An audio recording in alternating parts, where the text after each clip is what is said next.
All right, let's get to the movie itself, which opens, of course, with raspberries. You don't know. On the commentary, Mary Harron says it was her idea to have, she said in the 80s, this raspberry goo was on all the food. And she said, you could, if you didn't know, you thought you would think you're looking at blood, but no, it's just raspberries. We're just kidding. It's like Charlie and the Chocolate Factory when you think it's poop. Yeah, that's what I always think. It's just like that. Oh, it's a shit factory. So we meet, the four best friends, I like to think of them as. They're so close. We got Justin Theroux, we got Josh Lucas, we got Bill Sage, don't know that guy. No one knows that guy. And Christian Bale. Oh, Bill Sage is the guy. Is he the one that plays the president of the company in Silicon Valley? He's the president of That's who it, No, that's Lewis. That's Lewis. Yeah, that's Lewis Carruthers. Lewis. That's right. Yeah, never mind. Matt Ross is the closeted man. Oh fuck! I really got. There's something so familiar about him. Does he look like Devin Sewell? You probably know him from American Psycho. No, I don't. That might be it. He's barely in it. I heard you like that movie. I do like it. So I mean, what do we think of these guys? Lacey, tell us about these gentlemen. They're thick as thieves. No, they're just they're so disinterested with each other. They're going around measuring dicks, looking around at the most pastel, disgusting grandma's living room restaurant, at all the faceless, black, slick-haired people just like them. They're there to be seen and to get that sweet cachet. Mm-hmm. They made a reservation, Matt. They're all about the reservations. What are they bragging about in the first scene? It's not the business cards yet, but aren't they? No.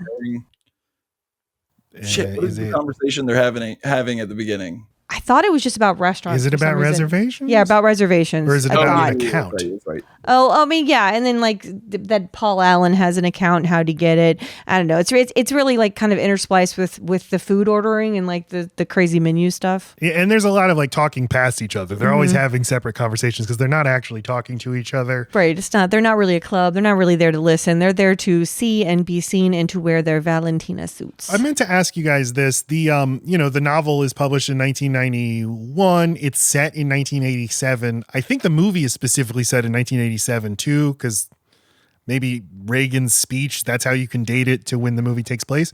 But it's kind of interesting that so they filmed this movie in 99. There's only like an 8 years difference. Do you think that it's necessary that this is the 80s? I think you had it right with the Reagan part. Well, it's just like, I think when a novel's only 8 years old, you're probably like, just set it now. What's the difference? The world's not that different. I just told you the difference. It's that the Reagan thing is so important. I mean, while it's in the movie that way. I know. It's just an interesting choice to decide. We need to make this a period piece. I think it also like the 80s just represents such a time, and like Reagan specifically, such a time of,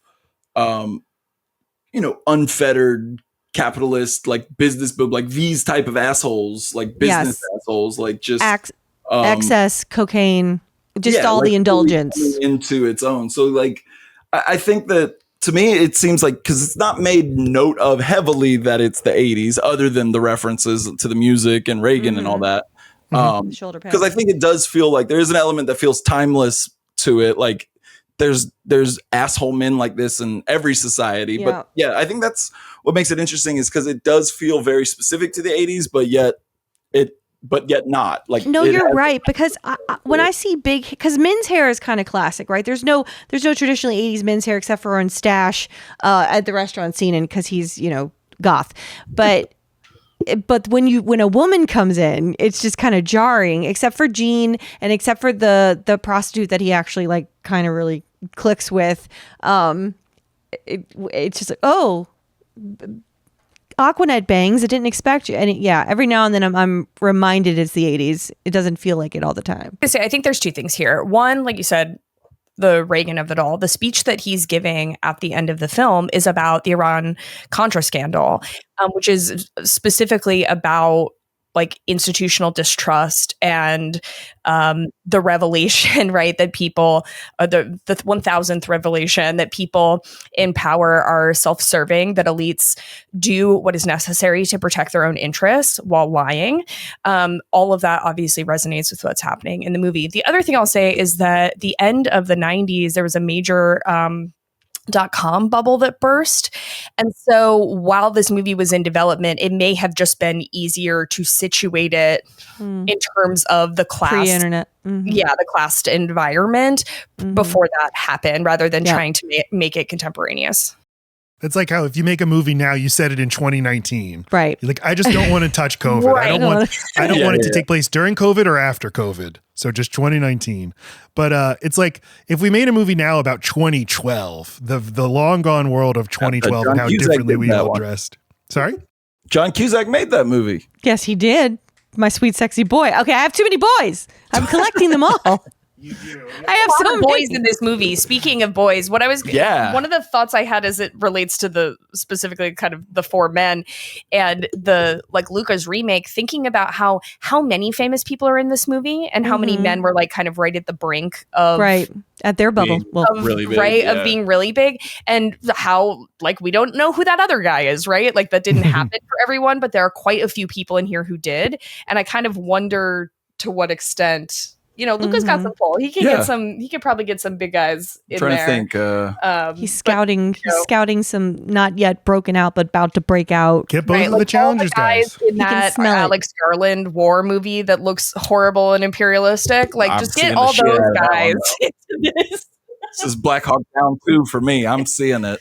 I've heard from film critics I trust, and I hate Civil War, but I've heard from I fucking love Civil War. You're an idiot. Some film critics I trust Civil War, so we could team up. Yeah, because you're an idiot. I was on the edge, and then I read there was an Entertainment Weekly interview that came out last week, I think, between Ray Mendoza, who's the like Iraq War vet that co-directed it, and Alex Garland, and everything they said in it was made me like, no, thank you. Everything I thought I knew about this movie, I feel absolutely confirmed, and I have zero interest in it. Yeah. So nonsense. Please note she's not talking about Civil War. Talking about. I just wanted for the fucking record. Okay, just a film critic I trust said like I was so skeptical, but this thing rules. But I don't know, remains to be seen. Well, if you're an I've liked his movies in the action past. slut like you, then maybe it'll just be good for that. That's what they call me. We just talked about this too. Like I think it's really hard to make movies about American war, especially after World War II, because we're the bad guys in all of them. If the story is told right. So that kind of makes all war movies problematic in a way, but like occasionally there's just a banger. Like I think we just talking about how much like Black Hawk Down rules. Like I love that movie. I am, it's really jingoistic and kind of fucked up in propaganda in that sense, but it's a cool action movie, and So you know what? Warfare, my values mean nothing. I'm seeing that shit. No, I know. Just pirate it, and then you did nothing wrong, right? Yeah. No, one of my favorite movies. Hesitate to say this is Zero Dark 30, which is to go, Matt. Which is like literal CIA propaganda. It's actual literal. But it's like, but it's so good though. So I don't know what to think. Well, and I think you can like things that are bad. You can like things that are made by bad people. And once again, we are stuck for 20 minutes on the fucking title card, Matt. Can we move to scene 2? Christ. Can I say though, I'm so sorry to keep you stuck there, but I think it is important to note just over the last 25 years, what is going on exactly with Justin Theroux's hairline? Because look at that. This has to be a merkin that just happens to be on his head. That's a vagina wig. This is his hairline. Because that is insane. He appears. That is the Black Hawk Down. Something is going on because he's appeared in things after this and before with a much fuller, lusher head of hair. So I don't know if he's just a wig boy or like if like The Leftovers on HBO. Yeah, I was gonna say he has a different hairline. He's a much different hairline in The Leftovers. Yeah, he's just very close. Investigating. No, but this has been a years-long project for my wife and I. Is because I need a timeline. He pops up the on hairline. We note the hairline because we're like, well, okay, because The Leftovers it was airing at the same time as he had an arc on Parks and Rec. And his arc on Parks and Rec, his hairline is very much like this, but even receded a little bit more because it's like 15 years later.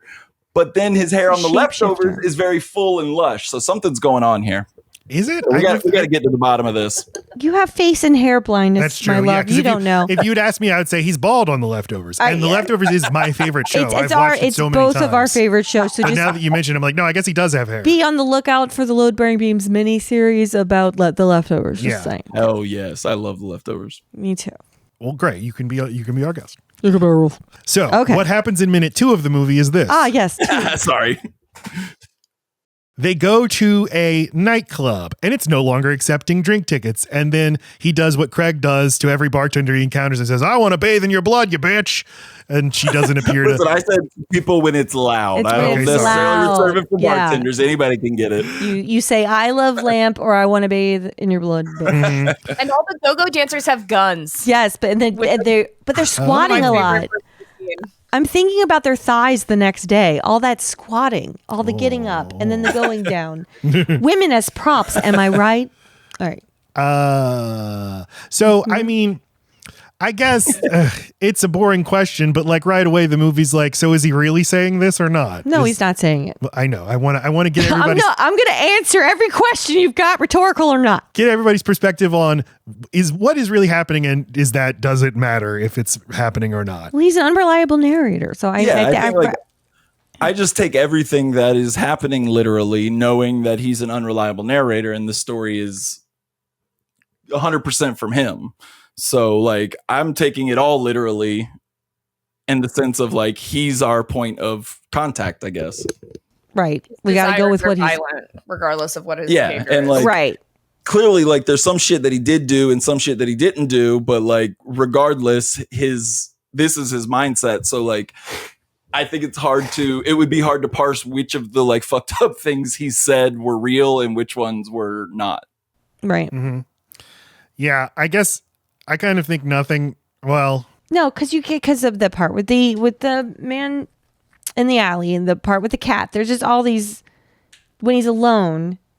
I don't know. I think it's impossible to know. because there's moments where it's staged like nobody's reacting to him when he says Sure. these things. Like the doorman doesn't notice that he's dragging a body out of the building. No, that's not true. That's just like what wealth can get you. When you look perfect like that and you live and you have that suit on, It you could can be just that you too. carry a body out. I Yeah. think it's a lot about that. But the ATM part, right? He gets busted by the woman, but then he shoots that woman. But then he probably didn't kill that woman, and then that's when he's like really breaking with it. Yeah. Reality. Who knows, Matt? Minute 2. Fuck. Okay, so now it's the next morning. He takes us through his morning fitness and skincare routine. As I said, That's if the you one that I do. I can tell you're glowing. well, It's yeah, giving Brian Johnson. Yes, he's not going to die. This man. That's his son. That Les Mis poster. That's his son. He definitely It is. records his nighttime boners. Right? You gotta go by girth, not length. well, it's just so you can get the data, so you can look back at the end of the year, my year in boners, and like see Your were there letter- any corresponding factors. Your What was I letterbox. eating at this time? What was my mindset? Was I Honey, exercising what were my regularly? YEBs for 2014? Yeah. You're in boners. I'm just Hey like that. babe, hey babe, what were the year in boners? babe? So Get a YEB count. in the book, it's super exhausting how many brand names he lists, but that's also The point. The point, and like sort of a commentary on in movies, people are always going into a bar and saying, "I'll have a beer," when in reality they say, "I'll have a Miller Lite." So the book's like, what if he actually just names actual brand names? The movie has a lot less of the brand naming, but still just products. I got nothing but products. And I put on a nice mask, and then I take off a mask. This whole movie is about the masks we wears. You know who else wears masks? Matt. Leatherface. Sweet babies with autism. I'm That's just true. saying he is not a neurotypical person, and he's misunderstood. And I will begin my case soon. Okay. Okay. And so he's describing all the products he uses. And this, 1987, we are now fully like, the only point of American life is the way we consume, the way we construct an identity is in the consumer choices we make. And so that's all there is. And then he gives the speech, there is no Patrick Bateman. It's just a mask I wear. There's nothing. There's an idea of a Patrick Bateman. I simply am not there. He's just disconnected. He can't connect. He's not in the right space for it. They would not understand this in the 80s. What would they not? Do you want to just get into it? No, I don't. Okay. I don't even know that I will. I'm so sick of talking about it with you over the last 2 days. Yeah. I don't even like my theory anymore. It's 1987. It's Manhattan. He goes into the office listening to music in his headphones, and people are talking to him, but he doesn't hear because he's in his headphones, which I would never do. I would never walk around a public place Autism. with my headphones. Oh, not you. I mean, I go to the grocery store, but Yeah, Matt's lying. Matt, I can't go anywhere without. Matt fucks with his headphones. No, I didn't want to say anything when you were talking about Leo. I'm kidding. I would never. No. But almost everything else, yes. To be fair, it's me having sex noises in the headphones, but they're not in real time. They're just they're just the best, my greatest hits. You don't want me to disappoint. You're not going to get better. Simulating simulation. He's wearing his big headphones. We meet Jean, his assistant, played by Chloe Sevigny. Sevigny. Who can help me here? It's Sevigny. No one is going to disagree with me. I don't know it. I mean, I was so confident. The anti-queen of pronunciation. Yeah, you just swallow the last few letters and you say it right. Sevigny. Close.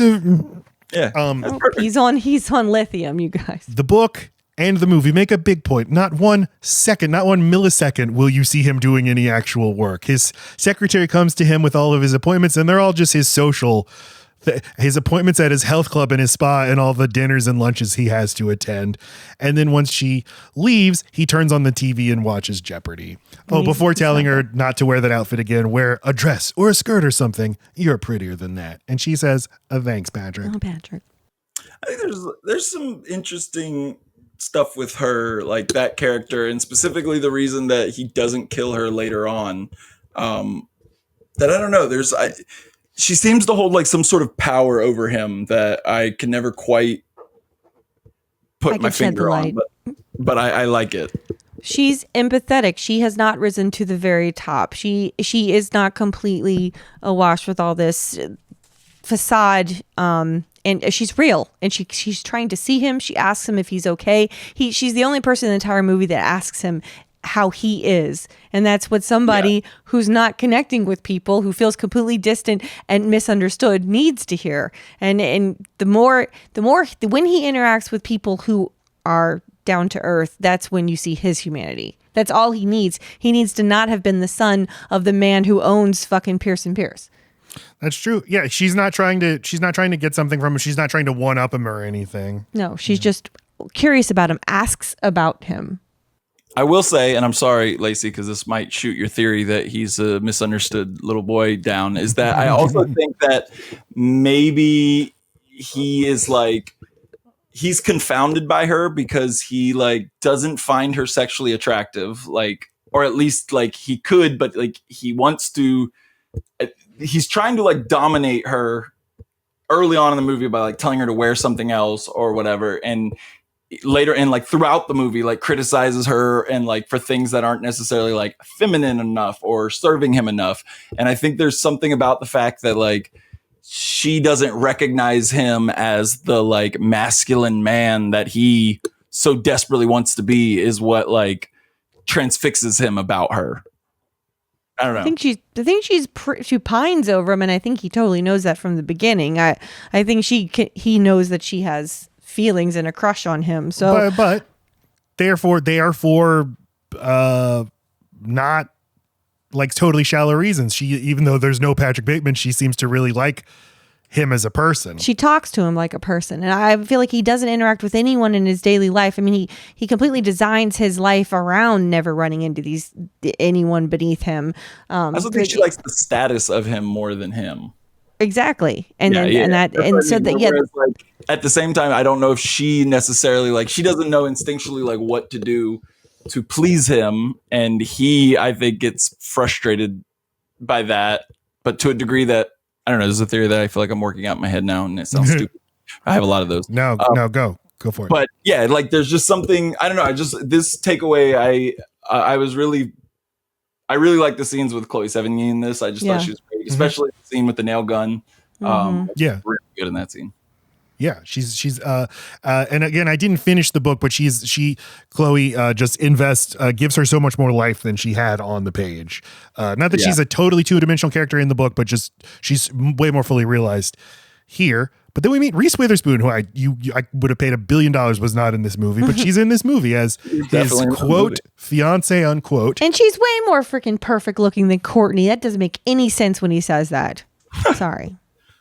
No, sorry. I thought you were saying I said that. No. It's just that he immediately then says that Courtney's almost perfect looking, and I'm looking at her and I see no difference. Yeah, I'm not into Evelyn. She's like a Reese Witherspoon type. I like, yeah, gross. And she's like, she keeps buzzing in my ear while I'm trying to listen to my tunes, and she's talking about our wedding plans. That's why she's not the perfect woman. And Courtney is, because Courtney is drugged out and will just passively. There you go. Whatever. Yeah. No buzz. Always buzzed, but will not buzz in your ear. Well, because he's obsessed with having the highest of status symbols, and Evelyn is the creme de la creme. Everyone has good things to say about Evelyn, and he just wants to fit in. He wants her, but he doesn't want to marry her. He doesn't even want to be with her. He just wants to have the status of her. So yeah, she's not perfect. And she doesn't want him either. She just wants to plan a wedding. She's like super excited about that. Fuck off. What? You don't know her. I don't. Do we have any indication she likes him? We know she likes that hot piece, Justin Theroux. Well, I mean, because like he says later on, like, you're just not that important to me. And I get the sense like it's true of her too. They're not actually like. Yeah, she's having a completely different relationship with him. She's got pet names for him. She seems to really know him really well in her own mind. She's always like so familiar with him. I said they could both do better. But that's the thing. They're in such a small bubble. They really can't. Like, there's only so many prestigious people who can get a freaking reservation at Dorsey. Not that he can't, but they could be better. He's close. And it's just like they're in such. They've really boxed themselves in. They could do better for each other. They could do the work. They really should. Matt. Let's make that work. Hey, let's talk about this rather than put on Huey Lewis in the news. Let's talk about this situation. That would be a really I'm good right version. here. Yeah. Also, we comment on this at the beginning, but that 90-minute David Cronenberg version, Jesus Christ, I would kill for that. I know. So maybe this is a good movie to remake. I just want to say also, I had this thought while we're talking about that. I'm sorry, I know this is like 30 minutes in the past, but it's very funny to me, the idea that he was like, no, we can't have any restaurant scenes. I love that. Though, because one of my favorite movies of all time, and certainly my favorite Cronenberg, is Dead Ringers, where there are multiple scenes in fancy That's restaurants. true. Maybe And he was they're just great. sick of it. He didn't want to be the restaurant guy. You know? He said very pipital scene. That came out in 1988. So he didn't want to get pigeonholed. No, but you're right. Yes. 6 years later, A History of Violence, some of the best diner footage you'll ever see. Yeah.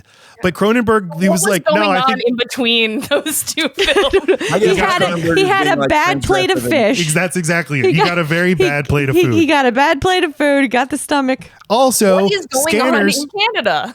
Scanners, one of the best mall food courts of all time. True. But he literally said, like, no, it's boring.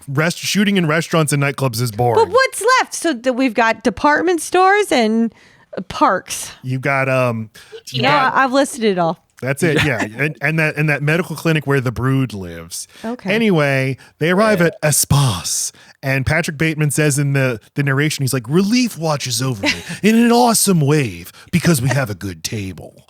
And so they're meeting Reese Witherspoon's artist cousin and Justin Theroux, and then some other people we meet. Same fucking people. Matt Ross as Lewis and his fiance Evelyn, who is best friend. Courtney, who's best friends with Evelyn. Fucking each other. Their circle is so goddamn small. Right. Never be a debutante or whatever the fuck these are. Whatever they are. Yeah. A yuppie taunt. Justin Theroux like starts lecturing the ladies. He's like, you don't think about important things like I do, like what's going on in Sri Lanka. Do you know how many Sikhs the Israelis are killing over there? That line got a huge pop for me. It's a really funny line. It is. Very Reddit coded too, that guy, like before Reddit. Mashing shit together. Yeah. Yes, there were no Sikhs. Mashup. Well, I'm sure there were Sikhs, but it was not Sikhs and it was not Israelis. And then so Bateman responds and he's like, I hardly think the worst problem in the world is Sri Lanka. Yeah, he says it different. Sri Lanka. And then he gives this monologue that is basically like, I guess it's like a super like New York Times like editorial, like we need to work on lowering the national deficit while also instilling American values, while also at the same time protecting our veterans. You're not going to do the whole thing, are you? I'm not going to do the the whole thing. But two things. One, I guess the thing is like, he's like, what would I just want to fit in with these guys, but I also want to let them know I'm elevated like 10% above you. I'm a little deeper than all of you. That is fitting in. They're always fucking dick measuring, and it's all with the cards on the table. You know how the printing business cards is a booming industry in this fucking neighborhood because they're always needing to have. I think that he thinks I will distinguish myself by being the guy who cares about current events and important stuff. Because he's the guy that's got the photographic memory. He can record an entire script in his head because scripting is a part of having autism. Okay. I think it's lampooning noblesse oblige attitude, where like the upper class thinks that they are the smartest and should be the most empowered to solve all of the world's problems, and that in fact the burden of solving the world's problems rests on their shoulders because the proletariat are too fucking stupid to solve the problems themselves. So I think that's also, regardless of whether or not that's like a deeply held belief that the character is supposed to have, I think that's what he's reflecting, is this idea of like the rich person, which is a very, power elite New York Times NPR listening idea of like, well, I know the solution to all of these things because I am imbued with some extra special sauce that no one else has. Exactly. Yeah. I also think it's just the fit in thing. He's like regurgitating what he heard on NPR because I think that even like when his music reviews, like they all sound so rehearsed. And I think there's I don't know. Can I jump ahead to the Willem Dafoe part? So there's a scene in this that I really think is like what Christian Bale does so well is there's like maybe 2 or 3 times where the mask starts to slip and he's like falling apart. And I think like the real Patrick Bateman kind of comes out a little bit. And there's one line that always just struck me as funny, but now I feel like maybe this is his real opinion because it's when like Willem Dafoe his alibis are like kind of crumbling a little bit. And Willem Dafoe is putting pressure on him and he's asking him about music. And I forget who he says he asked him. Huey Lewis. No, Huey it's Lewis. Oh yeah. It is Huey Lewis because and his he response just had this, is he panically says like, I don't like them. They sound too black for me, which is like, I always thought that was like a weird joke, but now I feel like that is Patrick Bateman. Like I think he at his core probably thinks Huey Lewis is too spicy and he actually hates them. But like Huey Lewis in that like moment of panic, he like breaks and says, betrays who he really is. Yes. Yeah. Which I like. Which is Huey Lewis is too black. Huey Lewis, my dad's favorite artist. Well, I mean, they're pretty cool. I love Huey Lewis. And I don't know if you know, Matt, but it's okay to kind of be a dork. It's hip to be square. Sorry? It's hip to be square. It's hip to be square. I feel like I heard that somewhere. No. Yeah. No, you probably haven't heard it because it's underground music that you've never heard of. Before he says that about, well, the first thing he says is, I don't really like singers, which I don't like singers. That is a really funny way to say that. He goes over to the dry cleaners. He's trying to get his sheets, which are covered in blood. He's trying to get them dry cleaned. And the dry cleaners are like giving him guff about it. And he's just screaming at them. And he's like, I can't get him to listen to sense. And then this woman walks in who knows him, and he's like, "Hey, lady, you talk some sense in the cleaners. I gotta get going." Stuff. Right. I got a lunch appointment at whatever, and I'll call you." And she's like, "Oh, okay." And she seems really, really thrilled. Right. Then he's the upper echelon. Then he is on the phone with Courtney. Courtney is the one who is Reese Witherspoon's best friend, and she is engaged to the Matt Ross character. While he's talking to her on the phone, Patrick Bateman has graphic porn playing in the background while reading the back of a VHS box of porn. Just like the QAnon guy who drives. Of Ron Watkins, who just drives with porn. But again, autism, it's like this need for hyper stimulation. He's stimulation seeking. And this is another example of when I have proof he has autism. He is trying on the pumpkin idea. Pumpkin, like you can just tell it's like a kid who's like, this is something I heard someone say. I like this lady. She's pumpkin. And she does not respond to it. You're pumpkin. Well, and it really upsets him because it's like, fuck, I was trying to think. Felt good about that. I'll give it a few more tries. Pumpkin. No, I told you not to call me pumpkin. He read it wrong. He read the situation wrong. Story of his life. So like, he's this bitch is going to Barcadia, lithiumed up. So he's like, no, we're going. It's a real. It's got arcades and it's got pizza. I'm telling you, Craig. So does, You haven't lived. You haven't lived. Comet Ping Pong. I heard you mention QAnon. If you guys want to there's talk about that later, we can have a conversation. Go in the basement. I can show you the truth. You can. I would love to go to Comet Ping Pong. It really sounds. It sounds like a place we went to. Yeah, it does sound. But I can tell you, they don't really have a whole sense of humor about that whole thing anymore. No, they don't think it's funny when people start showing up. The aforementioned Doughboys, of course, did an episode where they reviewed Comet Ping Pong. They reviewed the pizza. At Comet Is it Ping a Pong. chain or is it just the one? They broke their rule. Okay. So, it's like we're going on a date tonight, even though she is sick. But once he says She's not sick, she's depressed. I think she has a cold. No, she doesn't. Okay, whatever. She's depressed. We're going to Dorsia, and Dorsia is the hot restaurant. Dorsia, sorry. And he's like, yeah, I got a reservation. She's like, really? That's so hard to get. He's like, yeah, no problem. He hangs up and instantly calls. He's like, can I have a reservation to Dorsia? And they just laugh at him. That's how he experiences interactions all the time. That's me too. This is why I don't make phone calls. I know, but it's a social cue thing. That is kind of how I think everybody is going to be at me on the phone when I don't know something and have to call like anywhere. I do feel that intense feeling immediately. Absolutely. I start every phone call like to a stranger where I have to ask something. I'm like apologizing. I am over explaining. Autism is social anxiety, not knowing the rules. In the car on the way, Courtney is like she is drunkenly / drug inducedly talking about her day. She's like, I went to the pottery Elizabeth bar. Arden. It was very relaxing. Before finally saying, I just want a child. She's just two perfect children. She's deeply depressed and she's engaged to a man who's closeted. Uh-huh. Her life fucking sucks. Yes. And she is what all the women have even less to do in this fucking society. They can't be like business career people. That's not sexy. That doesn't get you to the top. It's even more empty for them. Like the collateral damage of the men that we see in actually all the women in the movie are the collateral damage of the men we see. But like Courtney is like the one that we spend the most time with. And so she's got kind of the saddest arc. Mm-hmm. Yes. She wakes up and it's Barcadia. He's like, yeah, we're totally at Dorsia. She's like, oh, okay. And then he pulls up the menu and it says Barcadia. Tells her what she's going to order and regurgitates like a New York Magazine restaurant review because everything is just, I read this in a thing and now I will perfectly quote it. Okay, so we're at the office and Jared Leto as this Paul Allen character we keep hearing about sees Bateman and he's like, oh, hello, Halberstram. And Bateman on the voiceover explains that he has been mistaken for Marcus Halberstram, which makes sense because they look exactly alike. They do the same job and go to the same barber and wear the same clothes. But instead of correcting him, he decides he's going to go along with it for some reason. And Jared Leto gives his business card to Justin Theroux, and then we get the famous scene of them all just showing their business cards to each other. And like, I get that.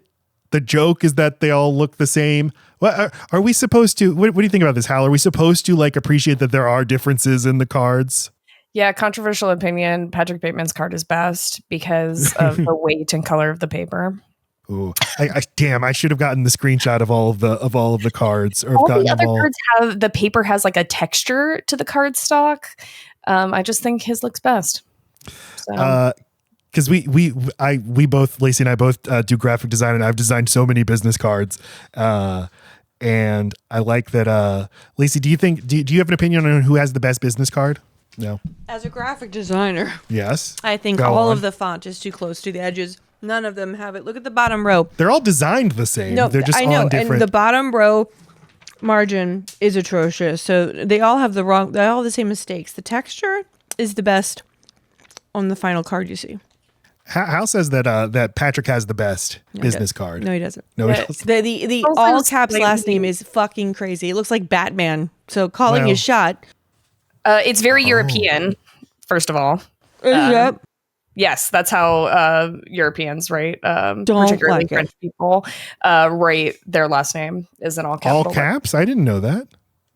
Oh, these friggin' French people with their all caps last names and their 3-hour work days. Got to talk some sense into them. So, Craig, do you have an opinion about the business cards? Who has the best business card? The one that one that's got that looks like it's threaded. Yep, it's Paul Allen's. I don't like. You didn't like that one? Yeah, I don't care for the texture of the paper. I will tell you, in my memory, this see who's got the the little higher end. I think we know who would get the reservation at Dorsia is all I'm saying. Yeah. In my memory, this was them. You're gonna win the big dinner reservation contest. Yeah, we can do it. Maybe a bonus episode. We all try to get a reservation at a restaurant tonight. Wow. In my memory, this was them all printing their own business cards on spec for a job that they are all trying to get. But now I realize, the joke is that they're all vice presidents. There's like 35 vice presidents in this company. Yeah. They're interchangeable. And in my experience, you're not allowed to just go print your own business card on whatever card stock you want. They want that to be uniform. Okay. They do. They want that to be uniform. I've never had a business. No, that's not true. I did have a business card. I just never used them. One time. Just said teacher. Have one, but it keeps the institution I work for keeps printing me new business cards. Like the timing of it is horrible. They keep like printing them and then promoting me like 3 months later. Which nice problem great to have. problem to Yeah, have. yeah. I'm so sorry. By the way. That doesn't like keep happening in short order, but it does create a situation where I'm like, because I am sustainability oriented, Right. I'm Just like scratching out the. We're going to literally. repurpose these. I got the university did an entire new rebranding at the end of last year and gave everybody new business cards, and it was a big deal because they did it for the entire university at one time, so it was a lot of money. And then I was promoted in January, and I'm like, well, These are now tiny thank you cards. Flip it over. Thank you for. They make excellent bookmarks. That's mainly what I've used all of my business Your cards business for. cards are in all the books. Yeah. They are, yeah. I always thought it would be funny to carry business cards, but just when you meet people, that just says just my name with nothing on it and no context. Right.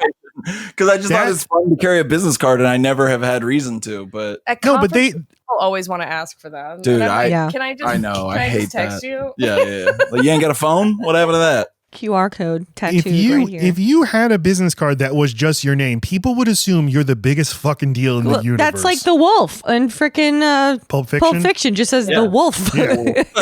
I would assume that you're a drug dealer, to be honest. That's the vibe it gives off. I just have to use numerology to even my figure last out how name. your name is actually your just number. Craig. Boom. Craig. Boom. So Patrick, he is Patrick Batman. Patrick Batman is very depressed at seeing business cards that are superior to his own. And so he yells at poor Matt Ross. And on the way home, he's despondent over this business card news. And he runs into a homeless man played by Reggie Cathy. And he, taunts him and acts like he's going to give him some money. But he just lectures him. He's like, if you're so hungry, why don't you get a job? I can't watch this scene. I can't. It is so fucking. I can't watch it. This is the only scene where when it came on, I was like, nope, I don't want to watch this. I fast forward through that one. I can't handle. And just, Don Trump Jr. has done this like 50 times. Is lectured somebody like this. I lost my job. He's like, well, why? Matt, insider trading. He skipped the scene. Why don't we skip it? Oh, okay. Why are you going to verbatim say it to him? No, I'm not saying that. No, I've seen it a bunch. I just mean it's the one that's like the most absolutely, cruel to me, and it is definitely rings the most true of assholes that like just don't give a shit and like see the people below them as their playthings or whatever. It's just the cruelty of it is just. The line I would just like to raise one of the lines he says in it because I think it gets to the core of the scene, which is he says, "I don't have anything in common with you." Yeah.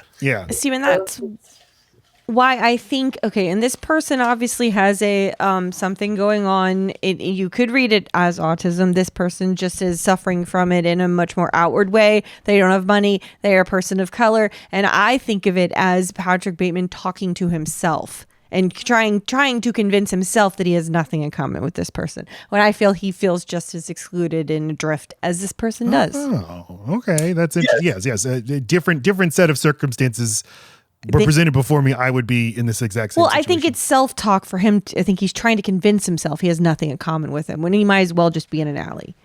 I think it's also maybe a juxtaposition of this guy, this person experiencing homelessness that's been isolated from society with the juxtaposition of Patrick, who's like sees himself as like the paradigm of society, but in reality has isolated himself from everyone else.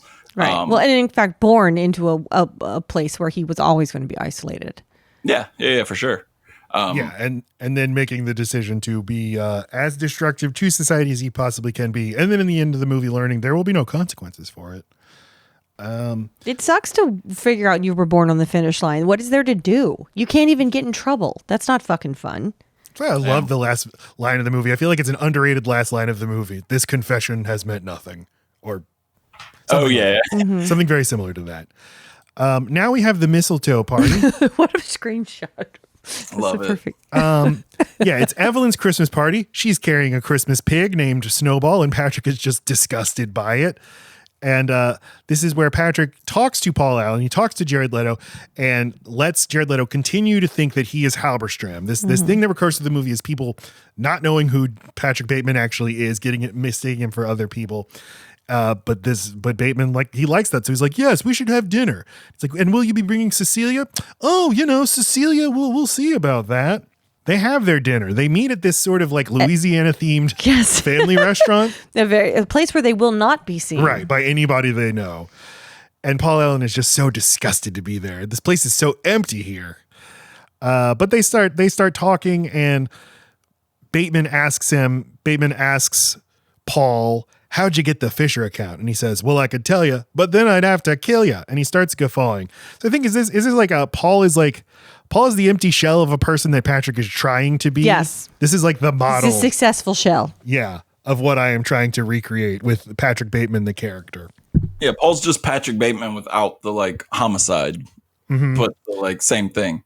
I think Mary Harron is really good at this movie. And I just like when movies do this, that I feel like so often movies forget that comedy is not just the spoken words, but you can use the camera and the framing and the editing. And this movie does that really well.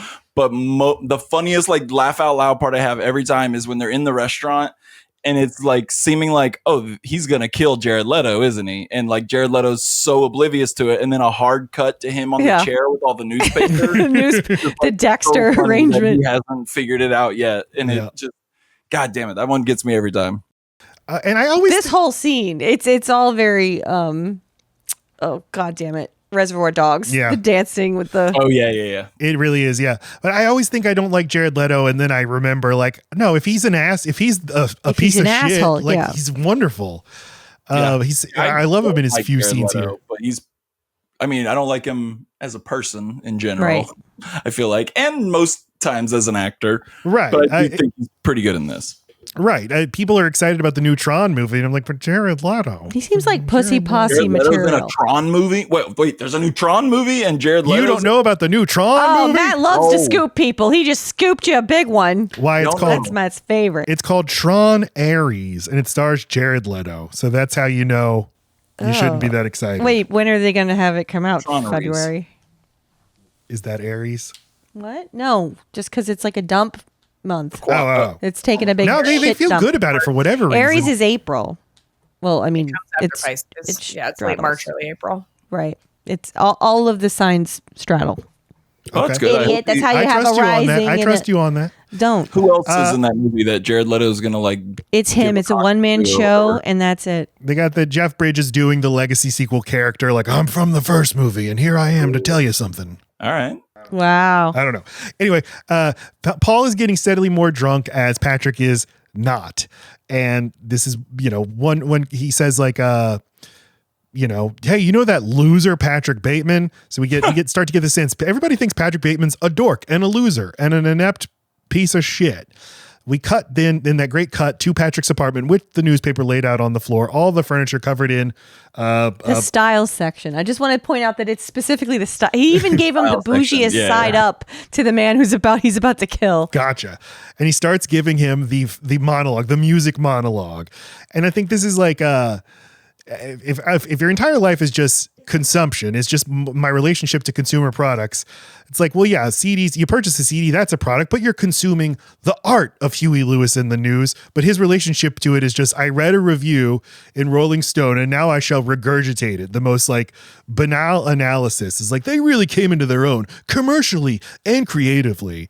And as Hip to Be Square comes on, Jared Leto looks at him and he's like, is that a raincoat? And he's like, yes, it is, Alan. And then starts axing the shit out of him while shouting, try getting a reservation at Dorsia now, you stupid bastard.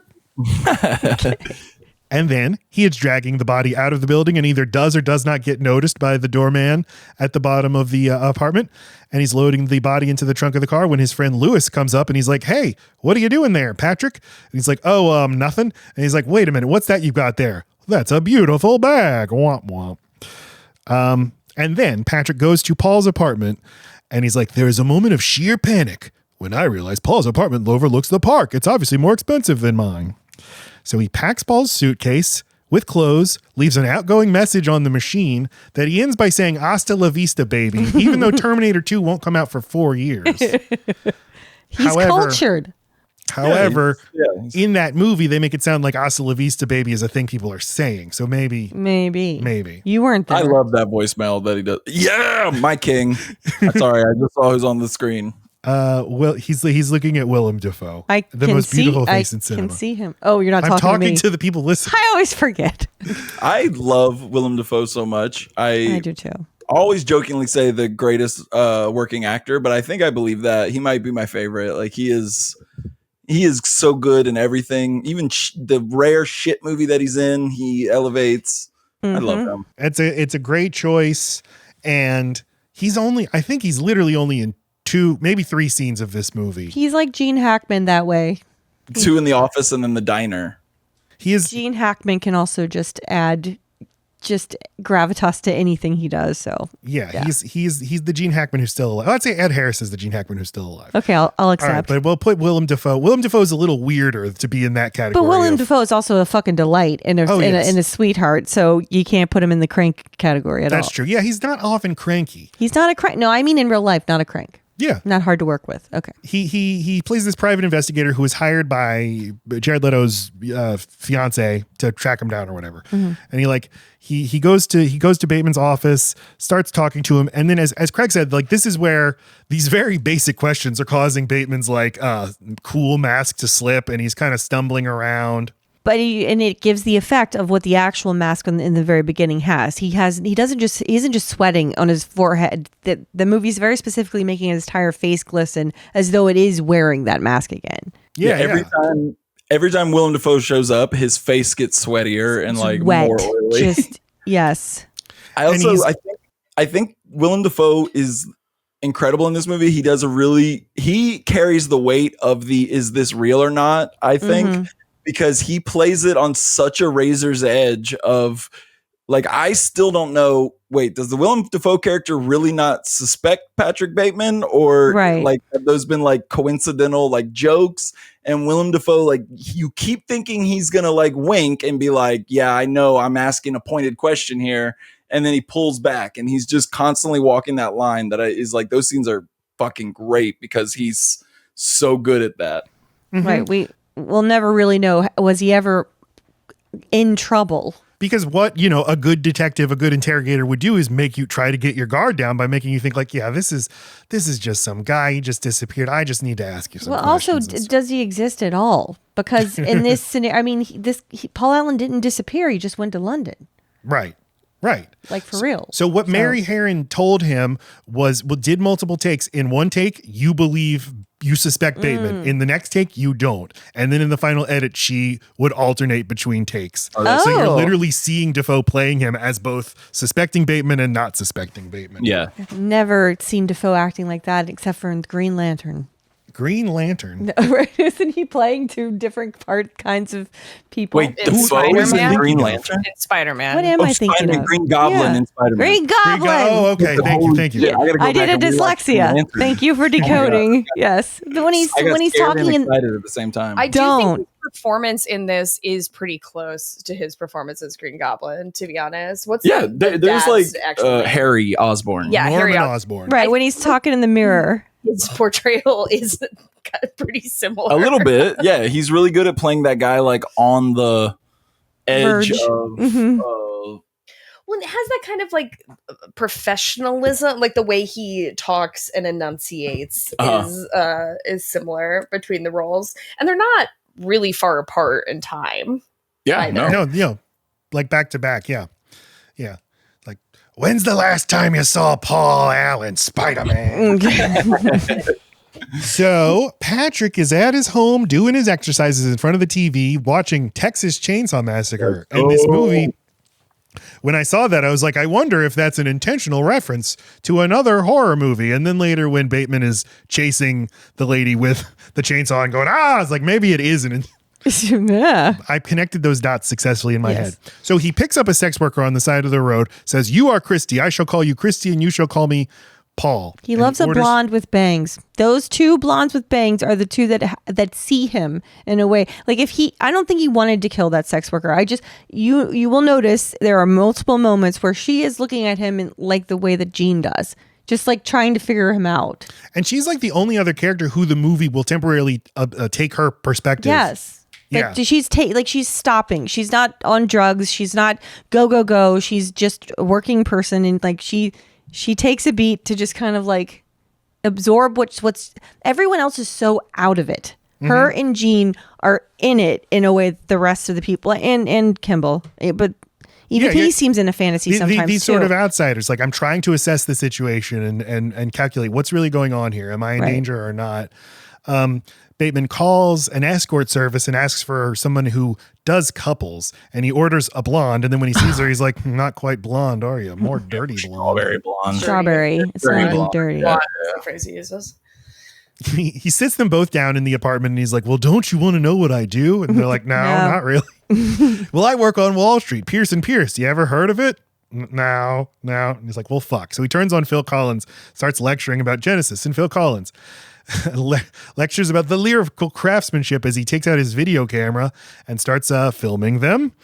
And they're having sex, and he is like looking at himself in the mirror and posing and doing, flexing and stuff as Susudio plays.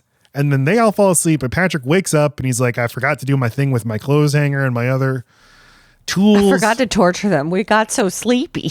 Sometimes you forget. Yeah. So it cuts to them leaving the apartment with the visible marks on them, and they just grab their money and run away. Distressed too. Like, yes, I forgot her name, but yeah, very, very visibly distressed. And she's so tragic too, because she like is clearly one of the only ones that can in the movie who experiences him and can vocalize like what kind of a person he is. And then she comes, and then like he's aware that she's down and out or whatever, and coaxes her back. Oh, right. Yeah. So sad. Yeah. He meets up with the guys at the cigar club or whatever it is. Wherever they go, where they just smoke cigars and talk. Hey, Matt, don't act like you don't know where us fellas go when the ladies aren't around. We love to talk about the game, the big game that's on the TV. Oh, I thought you meant like the only game. Ugly women have personalities. That's one of my favorite lines. Right. Yeah. Me and Craig were just talking about that earlier. Yeah. How we like the heads on the sticks. We went to a restaurant that's just called Leather. Leather. Smoke our cigars. That's a gay bar, honey. Yes, it is. That would be a different place. They're like, they do the thing about how there's no women, only ugly women have good personalities. And Patrick's like, yeah, I totally know what you're talking about. It's like how Ed Gein once said, whenever I see a pretty lady on the side of the road, I either want to take her to the malt shop or I want to decapitate her and put her head on a stick. And they just look at him askance. With the book, because the book is told in first person, you don't get to know things like they looked at me weird. It's like, and everything I said was hitting. They loved everything. I had them in the palm of my hands.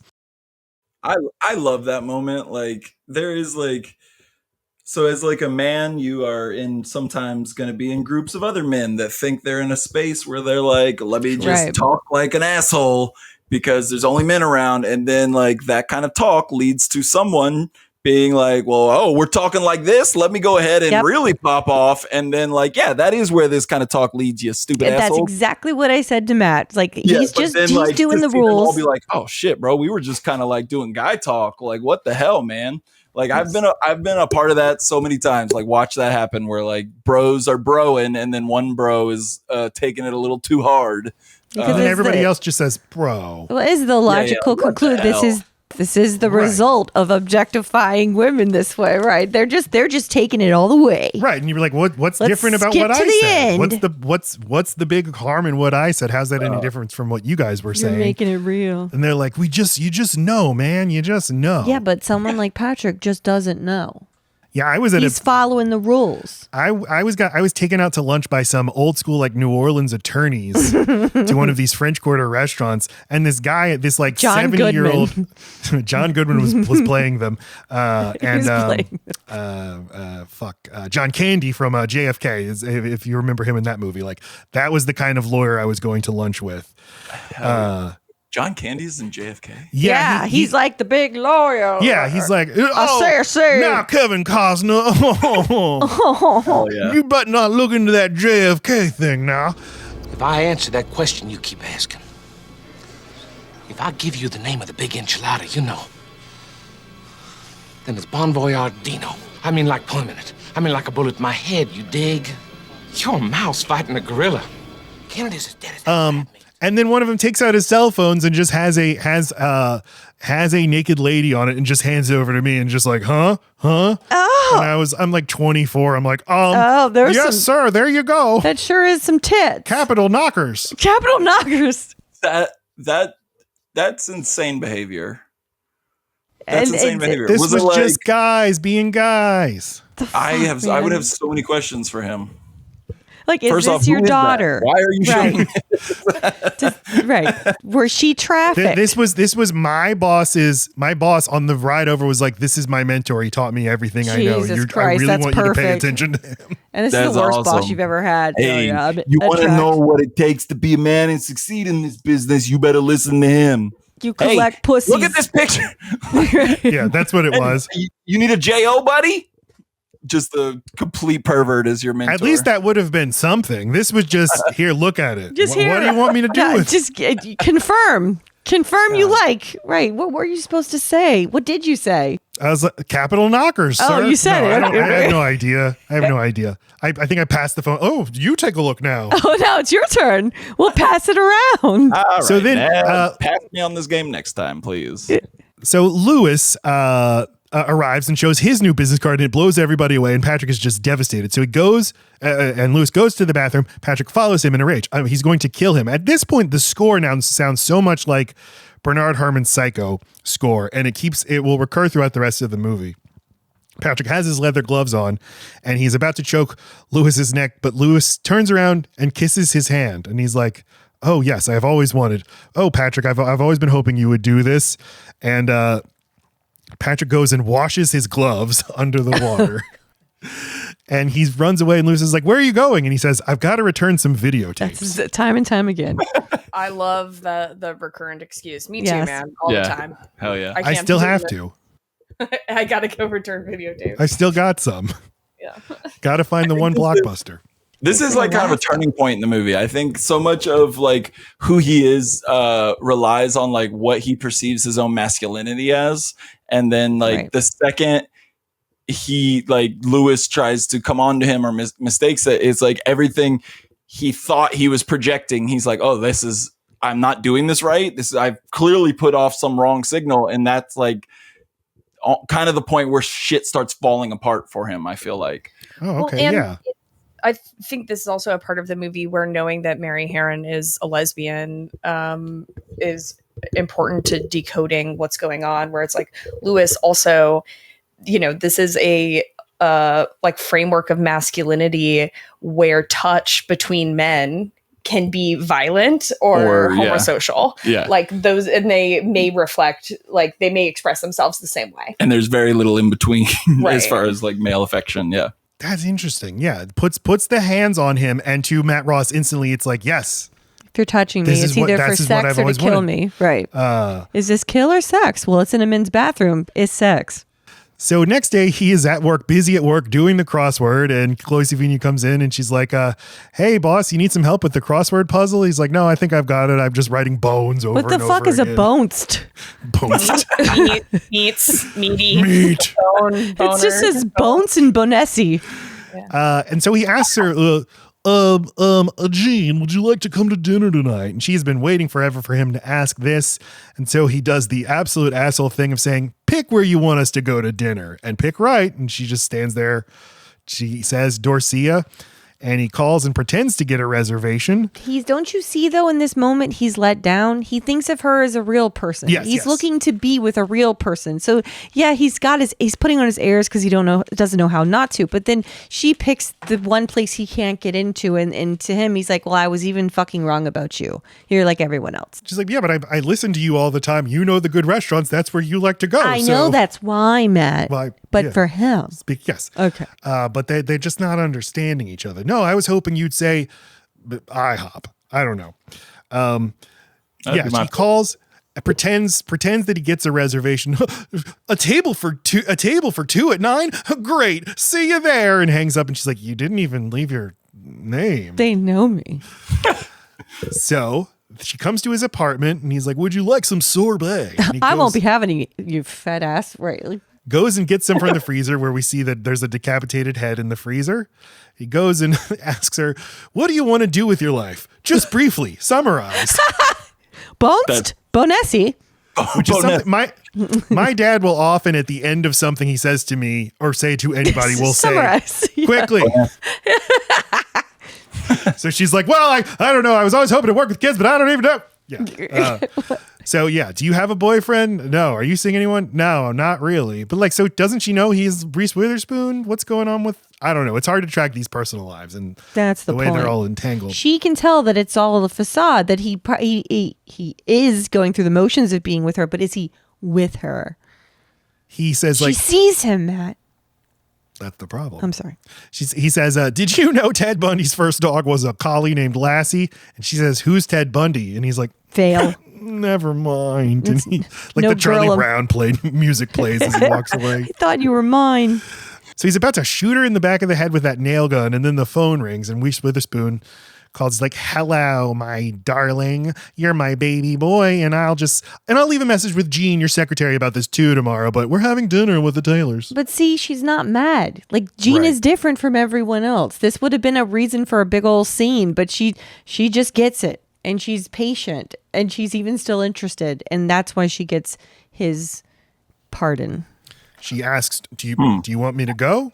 Her boss asked her on a date. She has no power. Yeah, that's how I read it too, is that she just has no, at this point, she's like, maybe was intrigued by him at the beginning, but now is almost scared of him and feels like she doesn't have anything else because she doesn't like, I feel like once they're in the apartment, she's not very flirty anymore.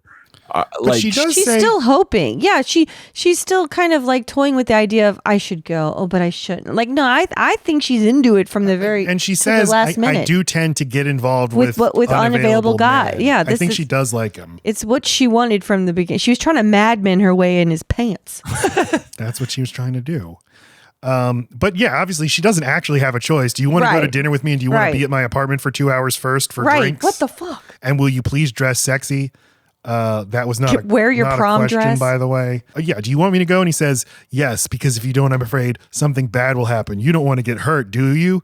And she's like, no, I don't want to be bruised. That's such a weird line. He has lunch. Here's the mask. The sweaty mask is back. That man is listening. The other actors would say they do the scenes over and over again, and Christian Bale would make himself sweat at the exact same time. He would make himself sweat. Can they just spritz him? He's just that good. Wow. And he's like, Defoe's like, that sounds like some shit Jared Leto would say, honestly. Yes. It's like I can puke on command. I can sweat on command. So Jared Leto was not a method actor at the time. I believe Jared Leto's entire story is he was like this teeny bopper guy. Then he worked with Christian Bale on American Psycho, and he's like, that's who I need to be. Stop it. So now he's the super serious. Like, there you go. I need to be super serious method guy who doesn't break character between takes. So yeah, Defoe's like, so where were you the night of the disappearance? All I can do is see you in pantyhose, like trying to come on to me in Boondock Saints when you talk like that. That's all I can see is your man pussy. What do you know about those Boondock Saints? Hey, big time. And he's like, well, I don't know. I think I was. And he's like, I'll tell you.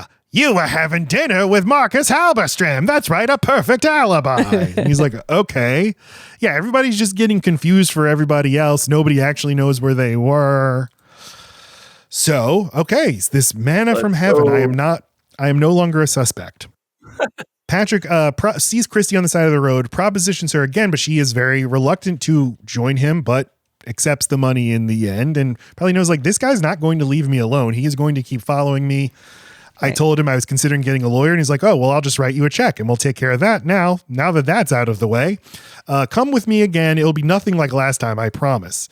So he takes her over to Paul Allen's apartment where he is told, oh, this is nicer than your other apartment. And he's like, well, it's not really nicer. And they meet a friend of his, Elizabeth, who is played by the co-screenwriter, Guinevere Turner, who is like asking Chrissy these questions like, where do I know you from? Where do you summer? The Southamptons?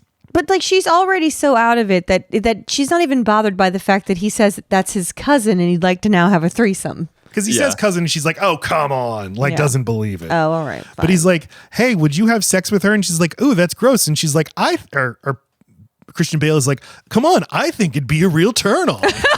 Oh, woo. Well, in that case, but he's like drugging her, putting drugs in their wine. And he's a roofie king.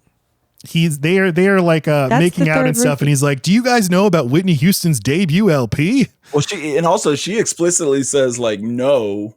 And then there's a hard cut to them implying that like, because she says that their drinks tasted funny. Right. And then there's like a hard cut implying time had passed and they're clearly now like have been drugged by something. Yeah. And they show him crushing pills. Yeah.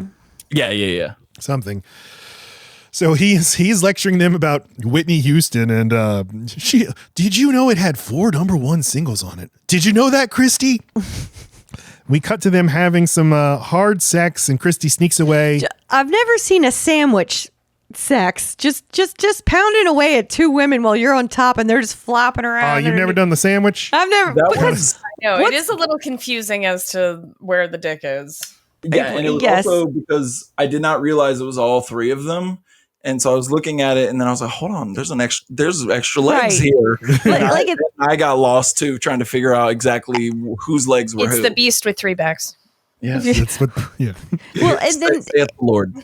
The sex worker is serving as a table at that point. They're just fucking upon her, but it's smart because she gets out of needing to be penetrated. She rolls out of the sandwich. Yeah, she's she like, just, they don't need this bun. I'll just go ahead and collect my things. And then sees he is stabbing the other woman.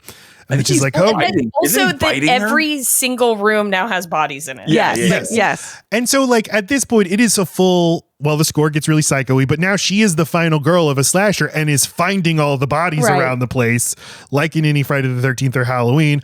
Oh, well, I'll go to this room now. Oh my God, bodies. No, not in this refrigerator. Oh, bodies in the refrigerator. No. And it's just interesting, like, and she sees there's like die yuppie scum is painted on one of the walls. Yeah. And Patrick starts chasing her with the chainsaw. No, he just chases her and bites her leg. It's the best fucking part. Yeah. He says like, fuck it, I just want carnage. Ah! But she makes it out and she is running down the hall of the building and he is chasing her with the chainsaw. And as Lacey pointed out, he's naked, but he put his shoes back on to chase her. He put on his little, which is practical, his tennies. Yes. Mm-hmm. It is a look. I like it. That butt is perfect. No, I like it too. And he's just no! And she runs down the stairs and he drops the chainsaw and it just happens to perfectly impale her. No, it just happens. He's a calculating you see him timing genius. That shit? Yeah, he's timing it, Matt. That's the whole fucking genius of that part. You freaking noob. I guess so. Yeah. But hey, he was watching Texas Chainsaw Massacre earlier. He understands the technique, the balance, right? Like in a slasher movie, these are the kinds of kills that happen. Is the killer drops a chainsaw from 6 stories up and it happens to perfectly impale the person because they're just that good at throwing chainsaws. And in TCM 2, chainsaw up the butt crack. Yes. That's my favorite chainsaw. Yes.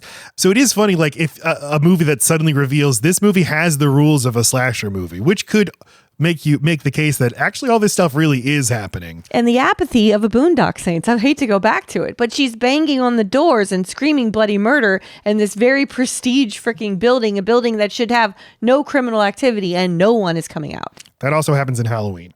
Okay. But yeah, it's probably the Boondock Saints. It's probably the Boondock Saints. So look at Reese. So I think my favorite scene in the movie is where they break up, is where he breaks up with Reese Witherspoon. Because first he's coloring on the table.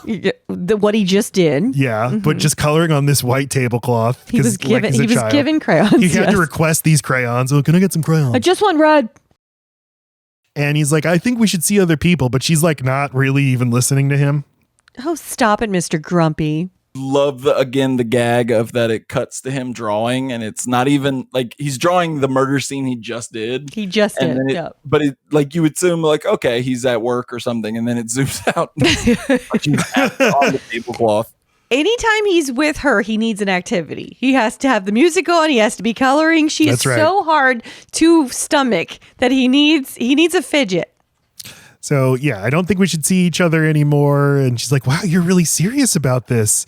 What about the past, our past? And he's like, well, we never really had one. You're just not terribly important to me. Oh, Patrick. Yeah, she starts screaming and he's like, I'm leaving. She's like, well, where are you going? I have to return some videotapes. Video. So he goes to the ATM. He sees a little kitty on the ground. He's like, well, here, kitty, kitty, kitty, and picks it up. And then the ATM says, feed me a stray cat. And now he takes a gun out of his jacket. We've never seen him having a gun before. Appeared. And a woman comes. Like also, like, going back to is this real or not? I feel like there is a lot of stuff, like, in retrospect, when you watch it, you're like, okay, that could have been fake. That could have been fake. But I do feel like, unless I'm forgetting something, the feed me a stray cat is one of the first, like, extremely explicit, like, wait, what the fuck? Is this a real, like, blows up a cop car with a gunshot? Yeah, and even he looks at the gun like, what? Yeah. And I think, so much of it, I think, well, y'all alluded to it at the beginning, is like, does it matter or not? And I don't, and ultimately, I don't think it does, because it is a movie about a man who is violent and insane, and his reality is the reality that we're in. Right. So, like, if the ATM said, feed me a stray cat, then that's what happened. So he's just rolling with it. I think my favorite character in the movie, though, might be the woman who sees him about to feed the stray cat. Stop that. And just like, oh, no, don't do that. Don't feed the cat to the thingy. And he just shoots her and lets the cat live. But now the heat is up. So the cops are chasing him, and he gets close. Because if a white lady dies, everyone's alerted. He gets close to the cop car, and he gets in a firefight with the cops and just shoots the cop car, and it explodes. That's and awesome. He looks at the gun. He's like, "What? Okay." Also, I do like that because he never really acknowledges how, like, everything is working out in his favor in a way that until, like, I think that struck me this time watching it is too, like, him looking at the gun is kind of the first time he acknowledges, like, what the fuck? How does everything keep coming up Patrick Bateman here? I'm sure there's a very boring read of this movie, a fan theory. Guys, here's my fan theory. Patrick Bateman's actually in a video game. Oh, and he's becoming aware. He's a vat and a brain. A vat and a brain. And a vat. You know what I mean? And he doesn't realize his HP has gone up, and now his gun is more than just a gun. Okay. So he goes into the lobby of this building and immediately shoots the night desk clerk. And I love that he goes around the revolving door, goes back in to shoot the janitor. But then it's like he immediately wants a redo. So he goes into an identical building where he also can go up and does it right this time. Gets out the pin. I meant to look this up, but that's for sure the same as Nakatomi Plaza, right? That lobby is... It does look the same, but it also looks like One Shell Square, which is where my mom worked. So I think it all just looks like that. Okay, because it looks so much like the same big lobby marble, from Die Hard. Marble, it totally does. But that is exactly what it looks like. Same spot too.